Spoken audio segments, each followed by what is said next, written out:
I'm Osman Mordell. Progress Texas provides a sense of community between other progressives who I think really understand what we need to get done and what we really need to be doing. I urge everyone just to really be lenient and reliant on their communities and to place humanity and empathy at the cornerstone of everything that we continue to do. And as we move forward, just remind ourselves that we all have way more in common than separates us.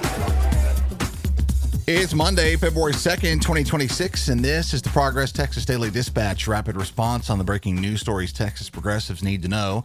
I'm Chris Mosier. National reverberations over this weekend and definitely across all of Texas as a little old state Senate runoff and the northern Tarrant County suburbs resulted in a massive shot of confidence for progressives and Democrats and equally massive alarm bells for the Republican regime that has reigned over the Lone Star State for over a quarter century. Alejandro Serrano at the Texas Tribune sums up the huge win for Democrat Taylor Rehmet, who smoked conservative activist Lee Wambsgans by 14 points on Sunday to win a Texas state Senate seat held for decades by Republicans despite being heavily outspent by almost $2 million and facing an opponent backed by Donald Trump, Lieutenant Governor Dan Patrick, and a host of other MAGA sycophants. Rehmet secured a 32-point swing in a district that Republicans usually carry by nearly 19 points. Turnout was pretty good, all things considered. About 15% of registered voters, just under 95,000 votes cast. Sad to say, but that's actually a lot better than a typical election like this might expect. The Rehmet victory is the result of a labor-focused message and a massive ground game that prioritized knocking on 40,000 doors and engaging in active listening with voters. Everybody's trying to zero in on how this happened, but certainly key was a dramatic shift among Hispanic voters who make up over 20% of SD9. In some areas, Rehmet outperformed the 2024 Harris-Walz ticket by 50 points, a change attributed to backlash against recent immigration enforcement tragedies, unfulfilled economic promises, and the rest of the broad range of Trump and MAGA stupid, while Wambsgans' campaign raised $2.6 million, but apparently did a laughably terrible job unifying the Republican base after November's split GOP ticket, and also did nothing at all to connect with moderate or independent voters in the district. In short, given her fundraising, she pretty much took this runoff for granted. It would appear perhaps the most fun about all of this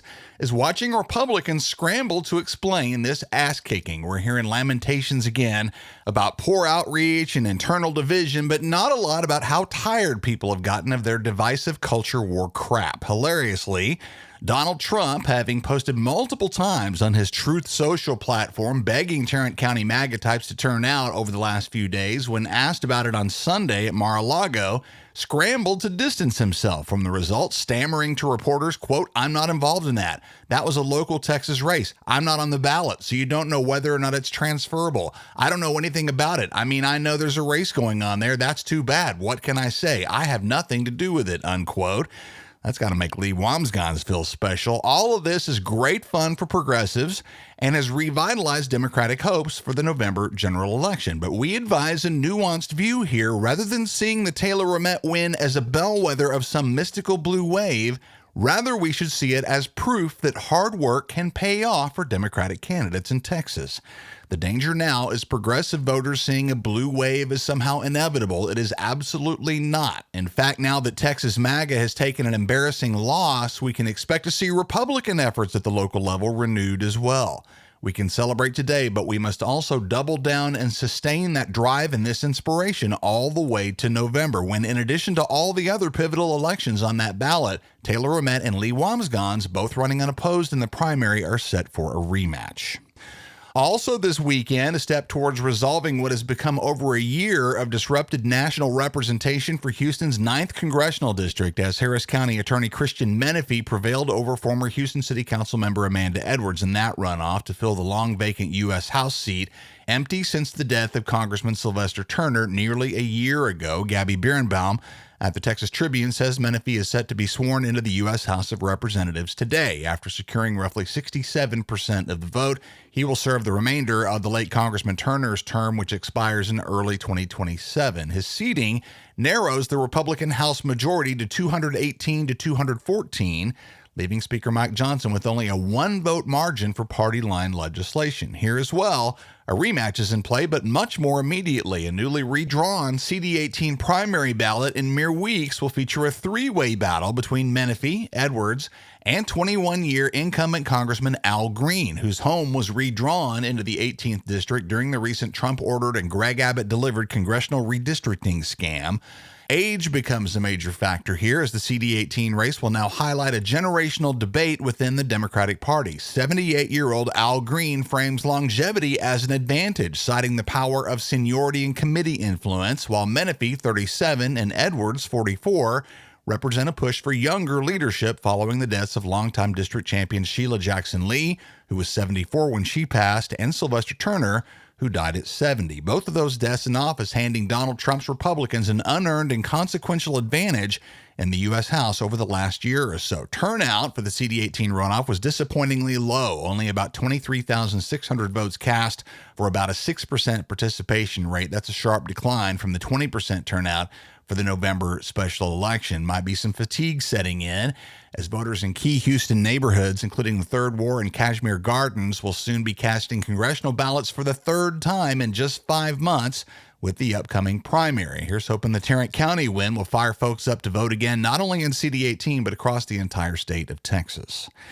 It was a busy weekend of protests and rallies and elections, lots of inspiration out there, and I really hate to close on a down note this Monday morning, but we got to cover this. Terrific journalism being done at ProPublica has resulted in the identification of the two federal immigration agents who fired on and killed Minneapolis protester Alex Preddy just over a week ago on Saturday, January 24th, and they're both from Texas. ProPublica's J. David McSwain writes that the two agents have been identified in government records as Border Patrol agent Jesus Ochoa and Customs and Border Protection Officer Raimundo Gutierrez, both assigned to Operation Metro Surge, the immigration enforcement dragnet targeting Minneapolis with scores of armed and masked agents deployed across that city.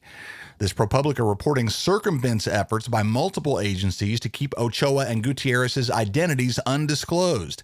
In particular, U.S. Customs and Border Protection, which employs both of them, has so far refused to release their names and has disclosed few other facts about the deadly incident, which has shaken the American public awake to the scenes of violence perpetrated by federal agents allowed to hide their identities with masks. Let's recall here that that's an almost unheard of practice in American law enforcement that denies the public one of the primary ways that we have to hold law enforcement officers accountable to abuses of their authority, which is their identity. Ochoa is a Border Patrol agent who joined CBP in 2018. Gutierrez joined in 2014 and works for CBP's Office of Field Operations as part of a special response team that conducts high-risk operations, much like local SWAT units typically handle. Records show that both men are from South Texas. Ochoa, who goes by Jesse, is a University of Texas Pan American graduate and a longtime resident of the Rio Grande Valley who had aspired for years to work for the Border Patrol and finally landed a job there, according to his ex-wife, who told ProPublica that by the time the couple had separated in 2021, Jesus Ochoa had become a gun enthusiast, building an arsenal of about 25 rifles, pistols, and shotguns. It's not clear from this ProPublica release which of these two agents fired the first shots in the Preddy killing. Footage clearly shows one agent firing, the group of agents assaulting Preddy scrambling, and then a second agent firing several shots into Preddy's prone body. That's sure to come out, and let me say that considering the masks and the clear effort to protect these guys from the scrutiny of the public, here's yet another shining example of why it is so incredibly important for you, dear listener, to patronize and support independent media in this time of national crisis. Once again, the March primary looms, y'all, and today is the last day to confirm your registration to vote in the primary. Early voting starts on February 17th. That's 2 short weeks from tomorrow. See the show notes for a Texas 2026 March primary ballot form from the Texas Tribune that you can use right now with your home address to see who will be on the ballot in the primary in which you choose to vote. Everything you need to know about voting and registration can be found at govotetexas.org. Again, today is your deadline to be registered to vote in the primary this March. We're excited to see you this weekend. Friday, February 6th through Sunday, February 8th is the Texas Democratic Women's 2026 State Convention at the Austin Marriott South. TDW is celebrating their 39th year, uniting the diverse Democratic women of Texas and growing their participation and influence in Texas politics and government. government.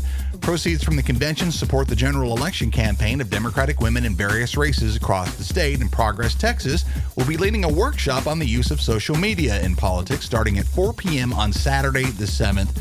All the details on this weekend's convention are linked in the show notes. Our mission at Progress Texas is to improve and save Texans' lives by acting on our shared bold progressive values, and that starts with countering the billionaire and corporate-funded disinformation machine. While we enjoy the support of hundreds of partners, chances are that you, dear listener, haven't joined the team yet. If you're a regular, let's get you on board right now. Huge thanks to Mary Sisson, Ashley Lawrence, and Giorgio Vasquez. We appreciate all three of you very much. Join them and the team at progresstexas.org. Our web store is live at that same website as well and ready for you to grab some newly released Humans Against Abbott, Y'all Means All, and Rovolution shirts, stickers, and buttons. Hit the web store at progresstexas.org to support your favorite podcast network today. That's the Progress Texas Daily Dispatch for this Monday, February 2nd, 2026. Links to all these original stories can be found in our show notes. Progress Texas is an independent, nonprofit, rapid response media organization. While campaigns come and go, we're the permanent home for progressive media in action in the Lone Star State. I'm Chris Mosier. Thanks so much for listening. Have a great day, and we'll see you again tomorrow morning.